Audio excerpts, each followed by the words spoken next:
Guys, हम यहाँ पे हमारे गांव आए हैं एज यू कैन सी। तो ये है हमारे गांव की जो घर है। उस घर में काम करती है, काम वाली भाई है ये। ছোটবেলায় নানু বাড়িতে যাওয়াটা ছিল যেন একটা ঈদের মতো, অথচ এখন বছরে মাত্র একবার যাওয়া হয়। সো হ্যালো এভরিওয়ান, আসসালামু আলাইকুম, ওয়েলকাম ব্যাক টু জান্নাত জোন।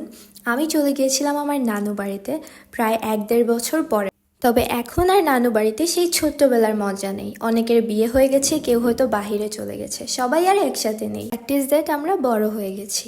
সো এই যে মানুষটাকে দেখতে পাচ্ছেন, ইনি হচ্ছেন আব্দুন্নুর মামা। সেই ছোটবেলা থেকেই যখন নানু বাড়িতে যাই দেখি প্রত্যেকটা কাজেই তিনি আমাদেরকে হেল্প করে যাচ্ছেন। আর এই যে কিউটি একটা মেয়েকে দেখতে পাচ্ছেন, এটা হচ্ছে আমার মামাতো ভাইয়ের একমাত্র মেয়ে আয়েশা।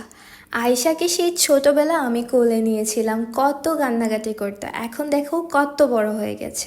রাইট নাও নানু বাড়িতে গেলে আমার চিলিং পার্টনার হচ্ছে একমাত্র মামাতো ভাই আমার ইয়াস। সেও কিন্তু একজন ছোটখাটো টিকটক ইউজার। তার আইডিটা আমি আমার ক্যাপশনে মেনশন করে দিব। ওয়েদারটা কত সুন্দর না? আমরা সবাই মিলে একটু ঘুরতে বের হয়েছিলাম, দেখি ওয়েদারটা এত সুন্দর, তারপরে আমি কিছু ক্লিপস নিয়ে নিলাম। ভিডিওগুলো করে রাখার একটাই উদ্দেশ্য, এই যে সময়টা যাচ্ছে এই সময়টাও একদিন খুঁজে পাবো না। সময়ের অভাবের জন্য নানু বাড়িতে হয়তো আর আসাও হবে না। কে কোথায় থাকবো, কে কি করব, তার জন্য কিছু কিছু জিনিস ভিডিও করে রাখাটা ভালো, যাতে পরবর্তীতে যখনই মনে হবে তখনই দেখতে পারি। তো কার কার আমার মতো সময়ের অভাবে নানু বাড়িতে যাওয়া হয় না, কমেন্ট বক্সে জানিয়ে যাও।